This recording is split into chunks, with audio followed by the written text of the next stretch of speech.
Malam ini, Bapak Presiden menghadiri Global COVID-19 Summit. Di sela-sela acara United Nations General Assembly atas undangan pribadi dari Presiden Amerika Serikat Joe Biden. Pada kesempatan itu, Bapak Presiden sebagai salah satu dari 4 pimpinan di dunia yang dipilih secara pribadi oleh Presiden Amerika Serikat Joe Biden untuk memberikan masukan bagaimana kita bisa segera mengatasi pandemi COVID-19 ini. Presiden Amerika Serikat menyampaikan ada 3 hal yang harus dilakukan oleh pemimpin-pemimpin dunia sekarang. Terima kasih Yang Mulia Presiden Biden atas penyelenggaraan KTT ini.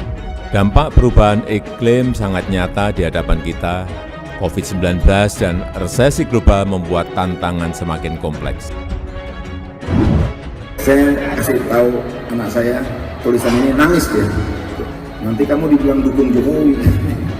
Nanti papa dibully terus di Twitter gitu. Nggak ada urusan dengan dukung-mendukung. Yang ada urusan saya mendukung Indonesia lebih baik.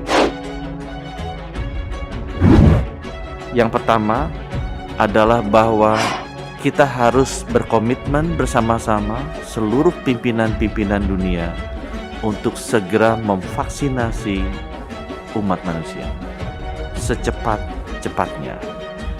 WHO sendiri mentargetkan tahun ini 40% dari populasi dunia bisa divaksinasi dan tahun depan 70% populasi dunia bisa divaksinasi. Hal yang kedua, Presiden Amerika Serikat juga menekankan pentingnya bahwa kita bertindak sekarang untuk menyelamatkan jutaan nyawa umat manusia. Sudah 4,5 juta umat manusia di dunia wafat karena COVID-19.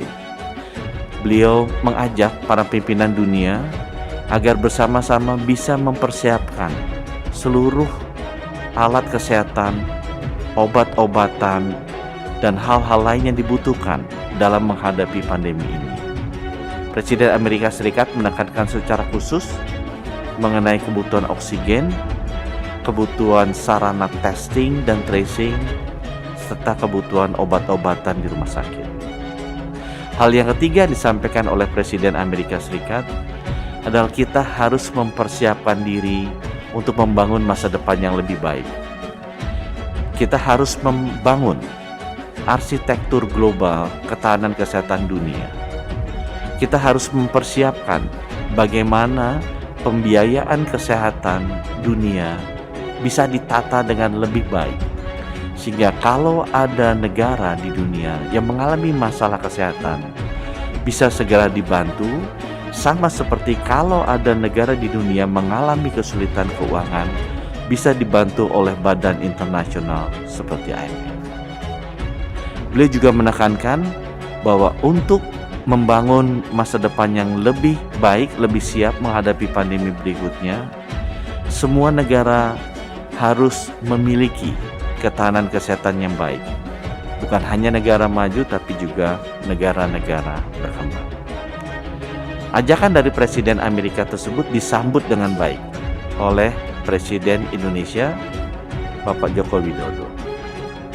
Presiden Indonesia menekankan yang pertama bahwa perlu segera dibangun arsitektur sistem ketahanan kesehatan global yang baru.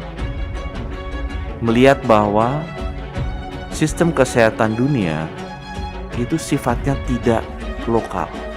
Dengan adanya pandemi ini terlihat sekali bahwa sistem kesehatan satu negara sangat erat hubungannya dengan sistem kesehatan negara lain.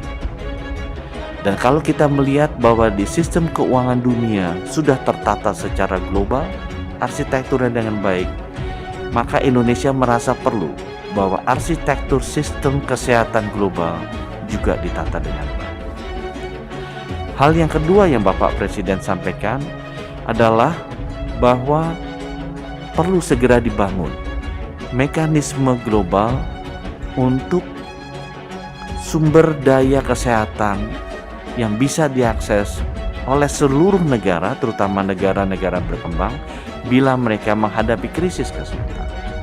Sama seperti sistem ketahanan keuangan global yang dibangun dalam bentuk mekanisme IMF yang tata kelolanya sudah jelas, partisipasinya juga sudah jelas, dan sudah terbukti bisa menyelamatkan kondisi keuangan baik secara fiskal atau moneter di negara-negara berkembang. Bila ada masalah bisa dibantu. Indonesia merasa bahwa kita perlu membangun sistem support kesehatan secara global yang mirip dengan sistem support keuangan secara global seperti adanya IMF tersebut. Hal ketiga yang Bapak Presiden sampaikan adalah kita juga perlu menyusun protokol kesehatan yang standar agar semua aktivitas global, baik itu transportasi, pertemuan, atau acara-acara lainnya, bisa mengikuti standar protokol yang sama. Kita tidak pernah pusing kalau kita melakukan jalan ke negara lain, masuk ke negara lain, karena kita tahu kita hanya membawa paspor. Satu dokumen saja sudah sama di seluruh negara. Bayangkan kalau dokumen untuk masuk ke masing-masing negara di dunia berbeda-beda. Satu mesti bawa paspor, satu mesti bawa KTP, satu mesti bawa kartu keluarga. Akan sulit sekali kita untuk melakukan perjalanan ke seluruh dunia. Sama juga dengan protokol kesehatan, kita harus standarisasikan agar memudahkan gerakan dari seluruh orang ke seluruh negara di dunia.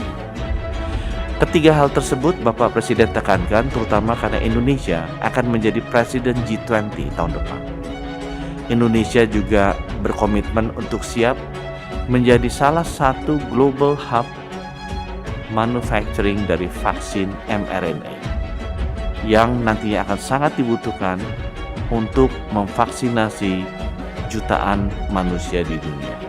Indonesia juga menyatakan bahwa kita siap untuk menyusun arsitektur global sistem ketahanan kesehatan yang baru dan juga siap berkontribusi dan menyusun sistem keuangan yang bisa mensupport bila ada negara-negara berkembang yang mengalami masalah kesehatan dimanapun negara ini berada.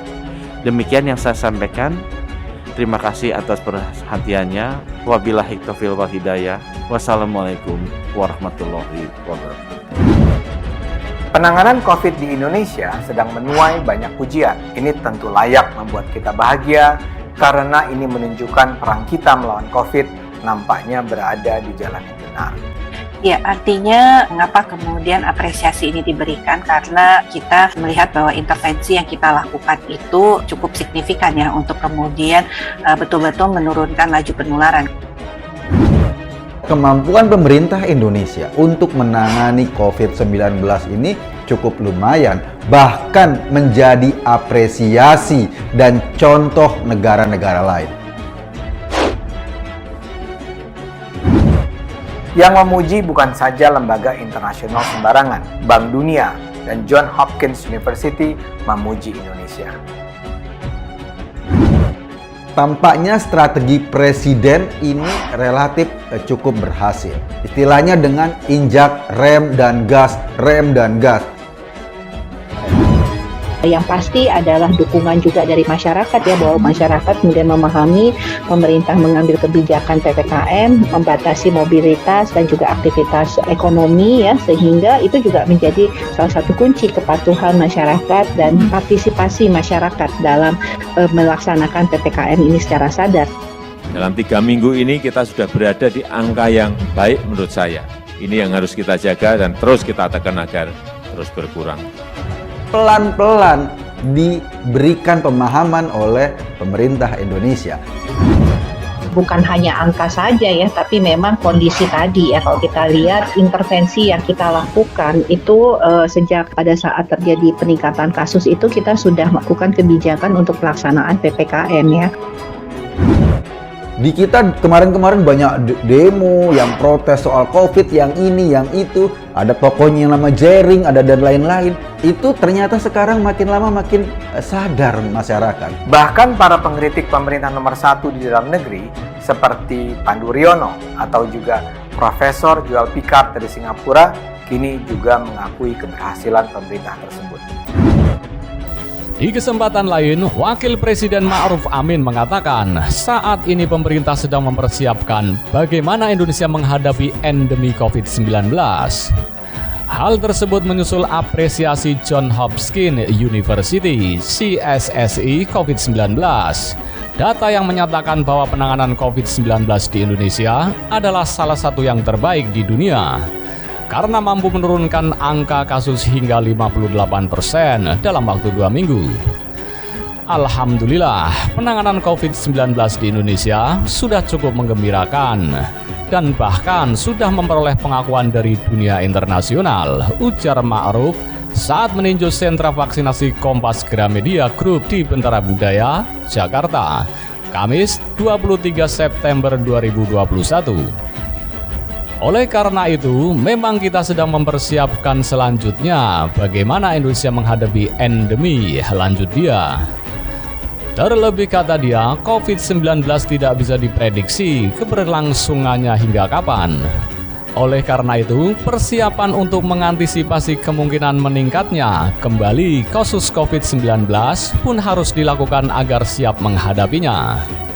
Kita prediksi bahwa COVID-19 ini mungkin belum tahu sampai kapan, tapi kita sudah harus siap menghadapinya, kata dia.